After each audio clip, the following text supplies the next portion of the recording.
ইরানের সর্বোচ্চ নেতা আয়াতুল্লাহ খামেনি যুক্তরাষ্ট্র ও ইসরায়েলের যৌথ বিমান হামলায় নিহত হয়েছেন।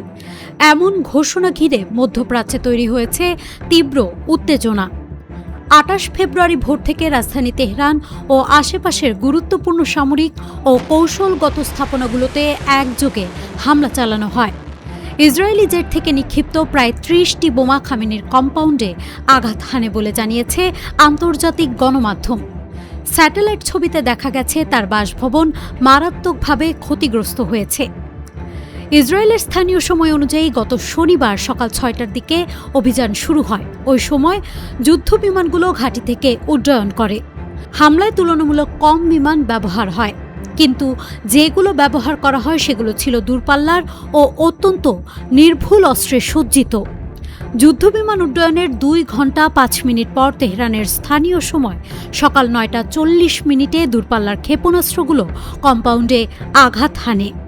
হামলার সময় জ্যেষ্ঠ জাতীয় নিরাপত্তা কর্মকর্তা কম্পাউন্ডের একটি ভবনে ছিলেন এবং খামেনি পার্শ্ববর্তী অন্য একটি ভবনে ছিলেন।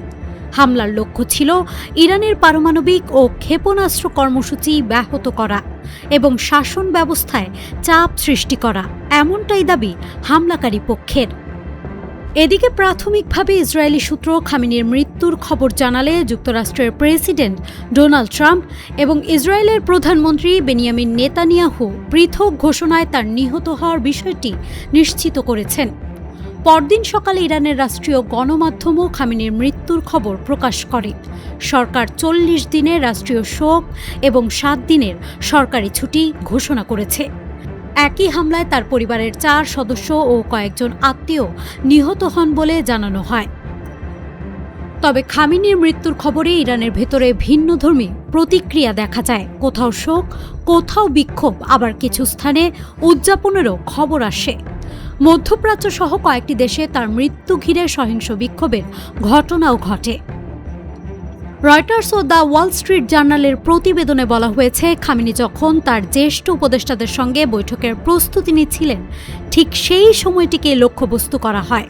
যুক্তরাষ্ট্র ও ইসরায়েল কয়েক মুহূর্ত অপেক্ষা করে সঠিক সময় নিশ্চিত হওয়ার পর হামলা চালায়। দিনের আলোতে খামেনির বাসভবনে সরাসরি বিমান হামলা চালানোকে বিশ্লেষকরা অভূতপূর্ব পদক্ষেপ হিসেবেও দেখছেন। বিশ্লেষকদের মতে এই হামলা মধ্যপ্রাচ্যের নতুন সংঘাতের দ্বার খুলে দিতে পারে। ইরানের নেতৃত্বে সম্ভাব্য পরিবর্তন, আঞ্চলিক শক্তির ভারসাম্য এবং পারমাণবিক কর্মসূচির ভবিষ্যৎ সবই এখন অনিশ্চয়তার মুখে। খামেনির দীর্ঘ ৩ দশকের শাসনের অবসান শুধু একটি রাজনৈতিক অধ্যায়ের সমাপ্তি নয়, বরং ইরানের ভবিষ্যৎ দিক নির্দেশনা নির্ধারণের জন্য একটি সংকটময় মোড় হিসেবে দেখা হচ্ছে। News desk, Manabzamin.